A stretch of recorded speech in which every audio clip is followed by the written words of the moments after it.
the depth fidelity camera. Okay. So basically, you can see all the creases in Fraser's jumper. You can see his facial expressions. You can see his mouth open or shut. You can see the texture of the carpet almost as well. One thing with the old Kinect which people spoke about was, oh, my room's not big enough, it needs like too much space. They've now shrunk the space to 4 foot, so you can be 4 foot away from the Kinect and still play a fantastic game. Awesome. Obviously, you've got more than one person, got to be a little bit further back. 4 foot for one person was great. They've increased the viewing space as well. It's got a real broad kind of spectrum of space here. You know, you can go back and go to the sides. So it's a really, really good camera. And as you can see from my next shot here, it's all in 1080p HD. Now this also includes if you want to Skype. Anyone hit Skype? Yeah. Yeah, wonderful. Well, you can Skype, of course, with the old Kinect, with the Xbox 360. You can now Skype in HD. It can see up to 4 people and recognise them when you're doing a Skype. So you can be sat there on your sofa with your mum and your dad and your brother, Skyping your nan who lives in Australia, and that can all be done in HD. Now, another problem which people spoke about with the old Kinect was things like if there was sun shining in through the window, or if there was a lamp on in the corner of the room, it would make a kind of avatar start doing this or whatever. It couldn't quite pick them out. Well, that's now been eradicated due to an infrared camera, which is in the Kinect. Now, this means that any kind of light that is shining on the person is absorbed. Fraser's going to get out his torch now and just prove this point for us. But yeah, this infrared camera, basically, it took away the problem that people had if, you don't have to shut the curtains to play it now, you can have the curtains open, you play it in the daylight. I'll just prove it here with the HD camera in the corner. See the light shining on it, and obviously with just the colour camera, it will make a difference. With the infrared, it completely destroys that and blows it out the water. Moving on, that was the eye of the camera, and this is the brain. So this is our skeletal tracking mode. With the old Kinect, I think it picks up about 16 to 19 joints on your body. Now it picks up 25. Put your neck joint in there. Shoulders first, Ray. You see your shoulders.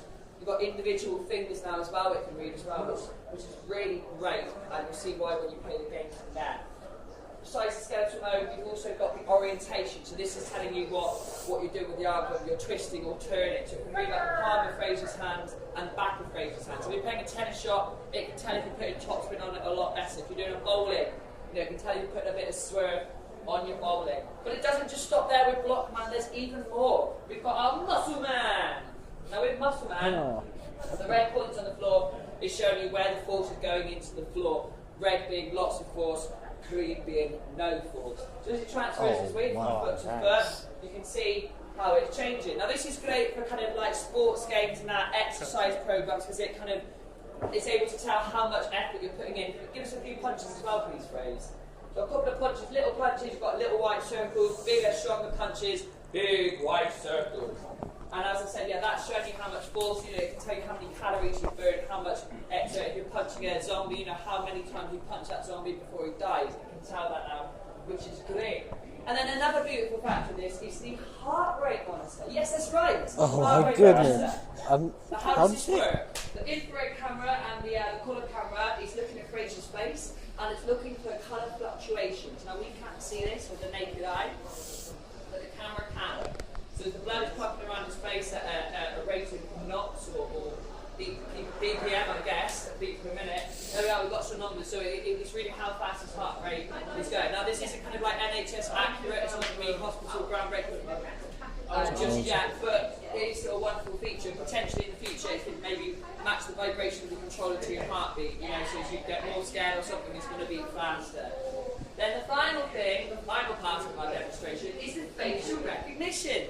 Now Fraser is looking at the camera currently and it knows that. If he looks away from the camera, it will say he's not engaged. If he's smiling, it will know that. If he's sad, it will say that. Now this is great, things like potentially you're watching a film and your boyfriend or girlfriend or husband or wife or significant other says to you, what's going on here? I don't understand it. You can look at your friend, explain it to them, and the film's going to pause. And then explain, you can go back to the film, it knows you're engaged again, and start playing.